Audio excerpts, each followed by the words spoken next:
자, 우리가 지금 현재 시제를 공부하고 있어요. 그죠? 자, 현재 시제를 언제 쓰더라 하고 정리를 해봤더니 첫째로 현재의 동작이나 상태를 표현할 때 현재 시제 쓴다.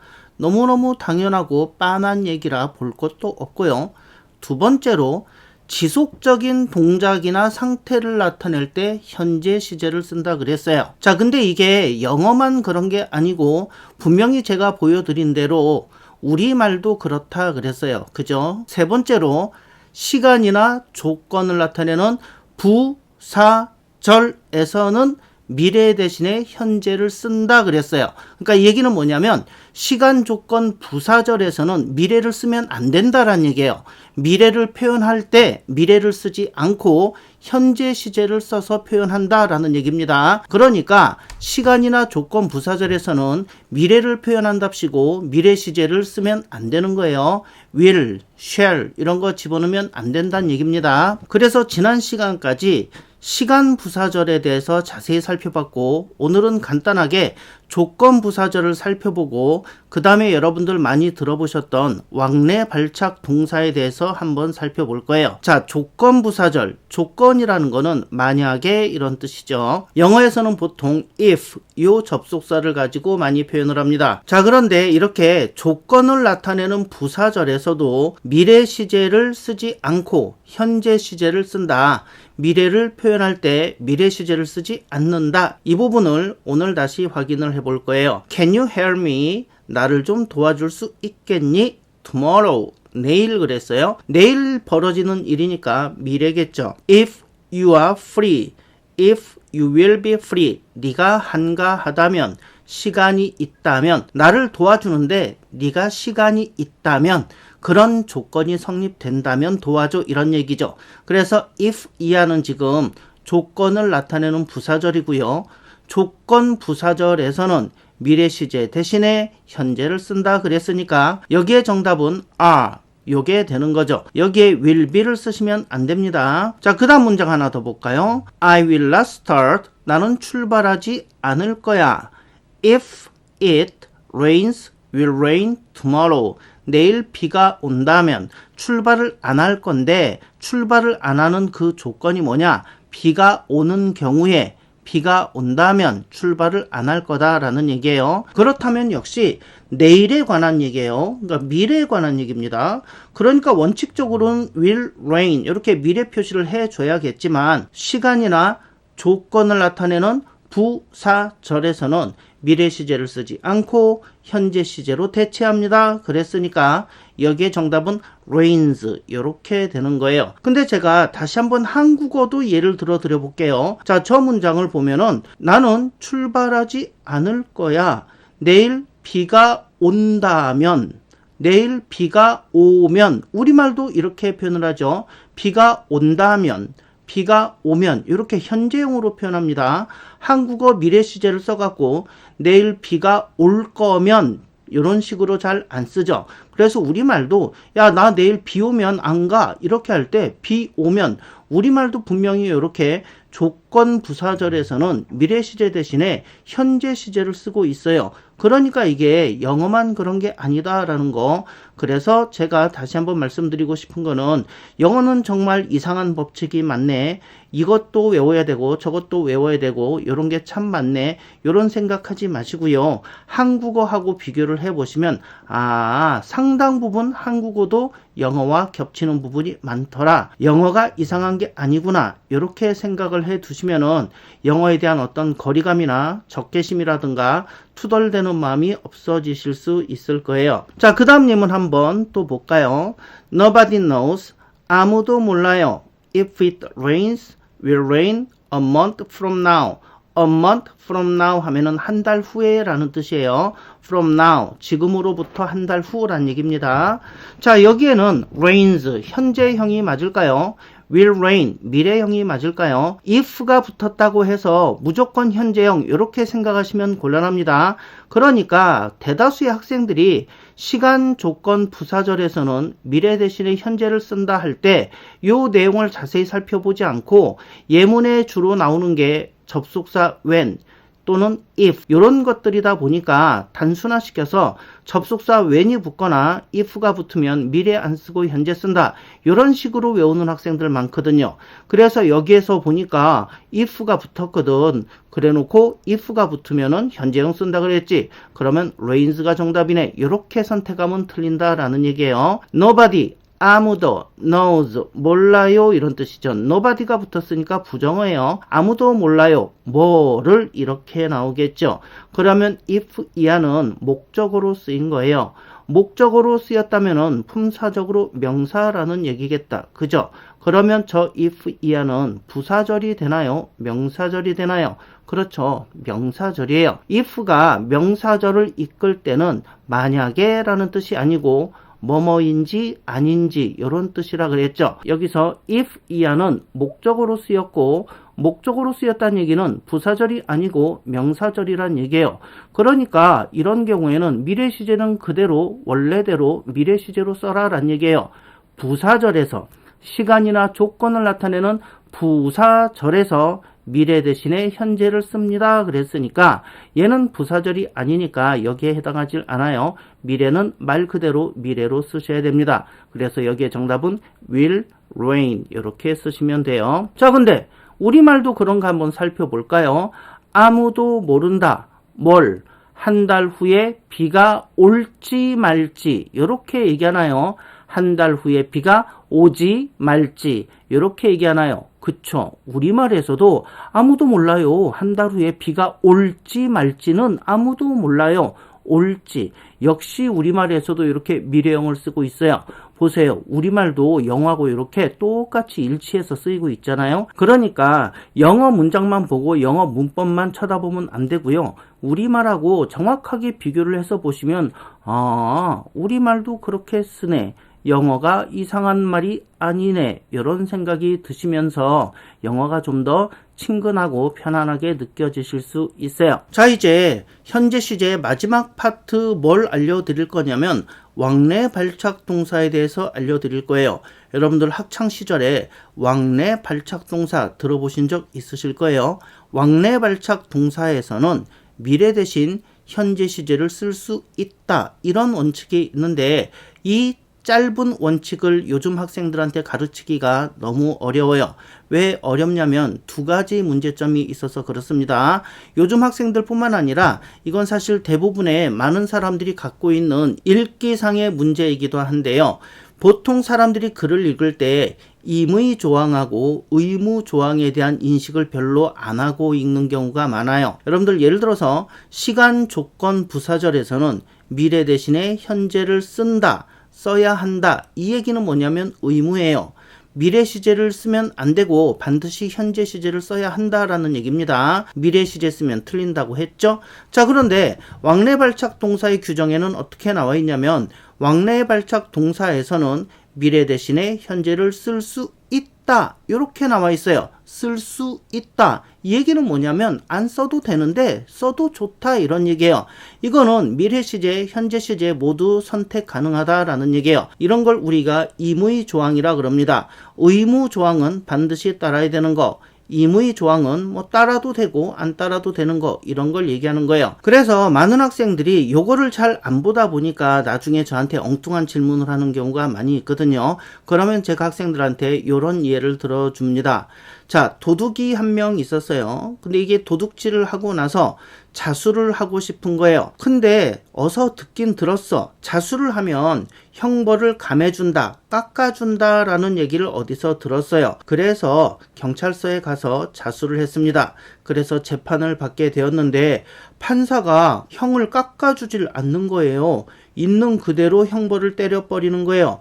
그래서 도둑이 화가 났죠. 재판정에서 도둑이 항의를 합니다. 아니 판사님, 저 자수했는데요. 자수하면 깎아준다면서요. 그랬더니 판사님께서 뭐라고 말을 하느냐. 형법 다시 읽어봐 이렇게 얘기를 합니다. 그래서 이 도둑이 감옥에 가서 다시 형법을 읽어봤어요. 형법 52조 1항에 자수에 관한 얘기가 나오는데 뭐라고 나와 있느냐. 죄를 범한 후에 수사 책임이 있는 관서에 자수한 때에는 그 형을 감경 또는 면제할 수 있다 이렇게 돼 있어요. 면제해야 한다가 아니고 면제할 수 있다. 그럴 수도 있다. 안 할 수도 있다. 이거 임의조항이죠. 만일에 그 형을 감경 또는 면제해야 한다. 이렇게 형법 조항이 되어 있으면 판사는 무조건 형을 감해줘야 돼요. 그런데 형법 조항을 보니까 면제할 수 있다. 감경할 수 있다. 이 얘기는 판사 맘이란 얘기지. 안 할 수도 있다. 임의조항이란 뜻이에요. 자, 이해되시죠? 그래서 여러분들 항상 어떤 글을 읽으실 때는 그렇게 해야 한다. 의무조항인지 그렇게 해도 좋다. 임의조항인지 여러분들께서 꼭 유심히 살펴보실 필요가 있어요.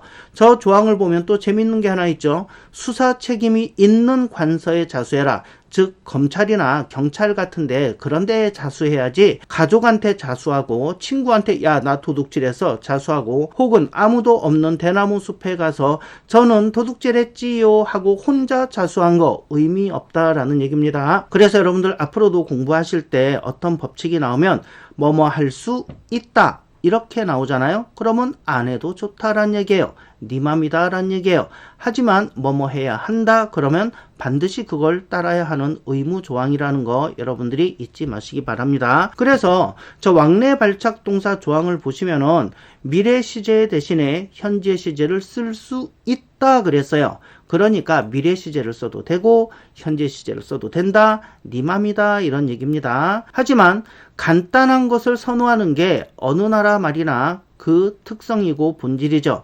그래서 기왕이면 will, shall 이런 거 한 단어라도 쓰기 싫어하는 게 언어의 본성이니까 가급적이면 현재를 쓰는 것이 대부분의 추세일 것이다. 물론 미래형을 써도 아무도 뭐라고 하지 않습니다. 자, 그 다음에 두 번째 문제가 뭐냐면 학생들을 이 부분을 가르칠 때 한자를 몰라도 너무 몰라요. 한자 교육이 폐지되고 나서 아이들이 한자를 모르니까 어휘력이 굉장히 많이 떨어져 있습니다. 한자를 중국의 글씨라고 인식을 하는 게 저는 좀 아쉬워요.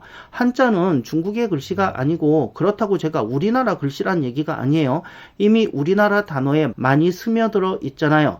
너는 체력이 참 안 좋구나 할 때 체력이라는 말도 전부 다 한자어예요. 하지만 저 체력이란 단어를 우리가 중국어라고 생각을 하진 않거든요. 그래서 저는 사실 개인적으로 한자 교육을 완전히 폐지해버린 게 굉장히 아쉬워요. 왜냐면 일선에서 학생들을 가르칠 때 우리 학생들의 어휘력이 상당히 떨어져 있고 또는 모르는 단어를 처음 봤을 때도 한자를 모르다 보니까 그 단어의 뜻을 유추해내는 능력도 굉장히 많이 떨어져 있어요.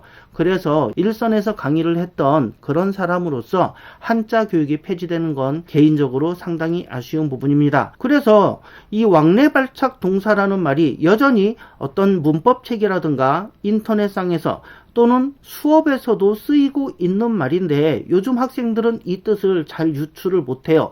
그러니까 더 어렵게 느껴지겠죠. 제가 학생들한테 야 왕래 발착할 때 이 왕이 무슨 왕자 같아? 한자로 치면 무슨 왕자 같아? 이렇게 물어보면 애들이 모릅니다. 그러면 제가 이렇게 얘기해 주죠. 갈 왕자야 가다라는 뜻이야. 여전히 애들은 그런 게 있었어요 하는 눈으로 저를 쳐다봅니다. 처음 들어본다는 애들도 상당히 많아요. 책이나 인터넷 또는 강의에서는 나오고 있는데 그리고 우리가 쓰는 수많은 일상 용어, 학문적인 용어에서도 이 한자어가 많이 쓰이는데 기본 한자를 모르니까 전혀 이해도 못하고 유추도 못하고 추측조차도 못하죠. 자, 그래서 제가 어쩔 수 없이 이 부분을 가르칠 때 역사 이야기를 하나 해주면서 풀어주기 시작을 합니다. 야, 있잖아. 조선을 세운 왕이 태조 이성계잖아. 근데 이 태조 이성계가 고려를 무너뜨리고 조선을 세웠는데 여전히 수도는 개경이었거든. 그래서 이 수도를 옮기고 싶어서 무학대사라는 사람을 남쪽으로 보내면서 새로 수도를 만들 땅을 찾아보라 그랬어. 그래서 이 무학대사가 한강 근처까지 내려왔거든. 그러면서 쭉 살펴보니까 오 되게 괜찮은 땅이 있는 거야.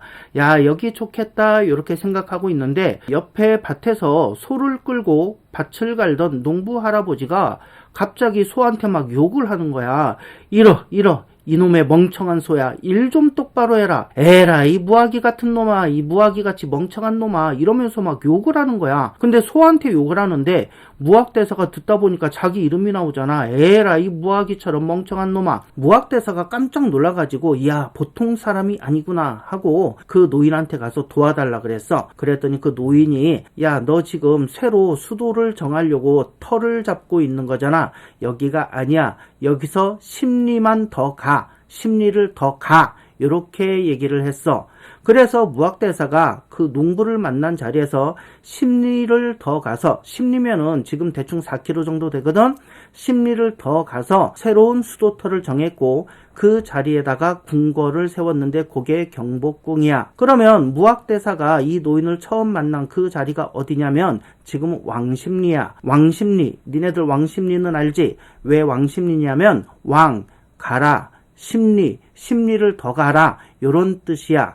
그래서 농부를 만나서 심리를 더 가, 이 말을 들은 그 장소, 심리를 더 가라, 이거를 한자로 쓰면 가라, 왕, 심리, 심리, 왕심리, 여기가 지금의 왕심리라고. 농부를 만난 그 자리가 지금의 왕심리, 한양대학교에 있는 데야. 알겠지? 그래서 있잖아, 왕, 이 단어는 가다, 영어로 치면 go, 이 뜻이야. 오케이? 이렇게 얘기해주면 애들이 이제 끄덕끄덕거리면서 아, 그런 뜻이었구나 하고 간신히 이해를 해요. 그러니까 이게 분명히 영어 수업인데 이게 영어 수업인지 국어 수업인지 한자 수업인지 제 수업 시간에는 이렇게 혼동스러운 경우가 굉장히 자주 발생을 합니다. 어쨌든 그래서 왕, 얘는요 가다라는 뜻이에요. 왕, 갈왕. 우리가 일상생활에서도 이 단어 많이 씁니다. 왕래, 가고 오고, 왕진, 의사가 진찰 가는 거죠. 왕복, 갔다가 다시 돌아오는 거예요. 자, 영어로 치면 갈왕, 고 이렇게 되겠죠.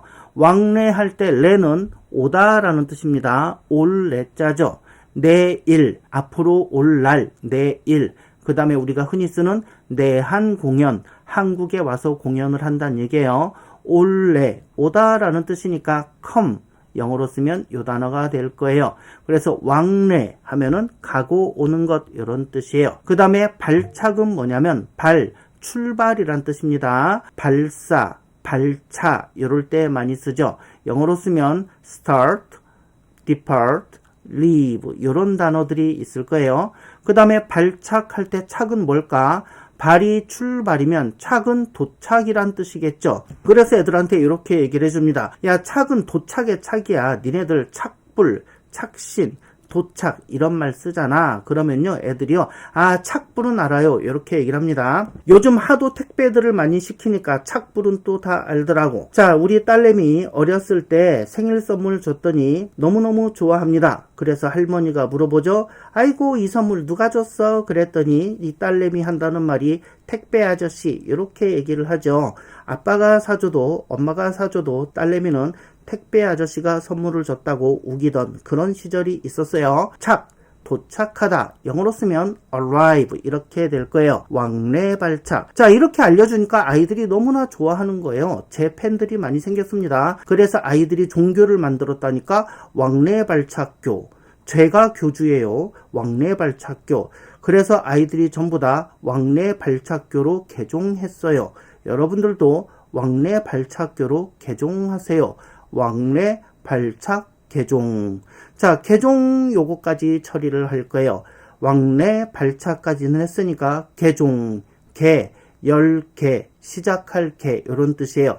개시하다, 시작하다 라는 뜻을 가지고 있습니다.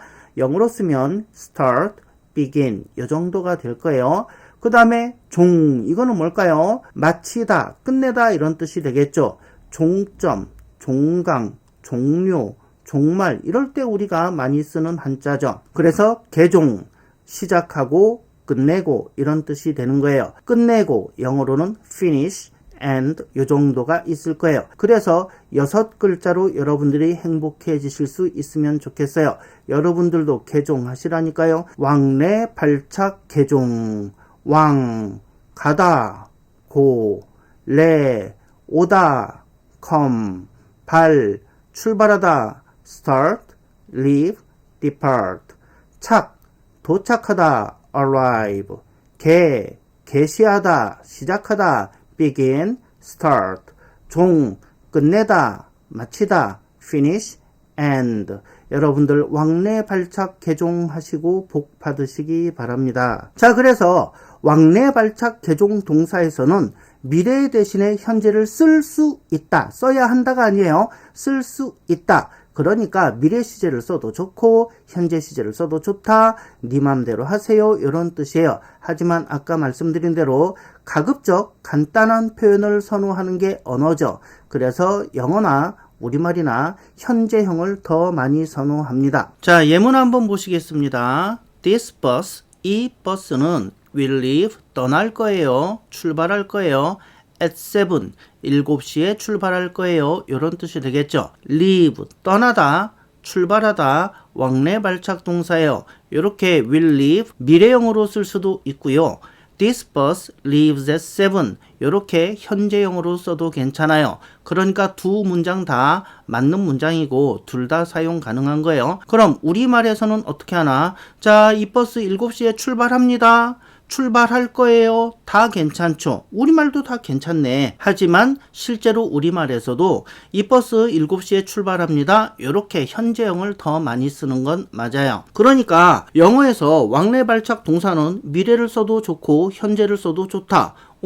우리말도 그렇다. 하지만 가급적 언어라는 거는 간편한 표현을 더 선호하니까 현재형을 더 많이 쓴다. 대부분 무심코 현재형을 쓴다. 우리말도 그렇더라라는 얘기예요. 자, 할머니께서 손주에게 물어봅니다. 야, 너 언제 한국에 오냐? 이렇게 물어보죠. 그랬더니 손주가 대답합니다. I will come to Korea this July. 이번 7월에 갈 거예요. 이렇게 대답할 수도 있고요. I come to Korea this July. 나 이번 7월에 가요. 이렇게 대답할 수도 있습니다. 얘야, 언제 와? 이렇게 물어봤을 때 손주가 7월에 가요. 이렇게 현재형으로 대답할 수도 있고 7월에 갈 거예요. 이렇게 미래형으로 대답할 수도 있다. 왕래 발착 동사 미래 대신에 현재를 쓸 수 있다. 즉, 둘 다 가능하다. 한국어도 그렇다라는 얘기입니다. 아이고, 연극 보러 왔더니 연극이 끝나버렸네. 아저씨, 다음 연극 몇 시에 시작하나요?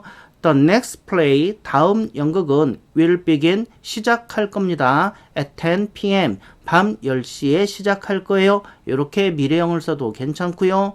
The next play, 다음 연극은 begins at 10 p.m, 10시에 시작합니다. 이렇게 현재형으로 써도 괜찮아요. 우리말도 그렇습니다. 아저씨, 다음 연극 몇 시에 있어요?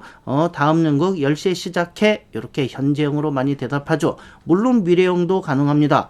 다음 연극이요? 10시에 시작할 거예요. 가능해요. 어떠세요? 한국어나 영어나 왕래 발착 동사에서 미래 시제를 써도 되고 현재 시제를 써도 된다.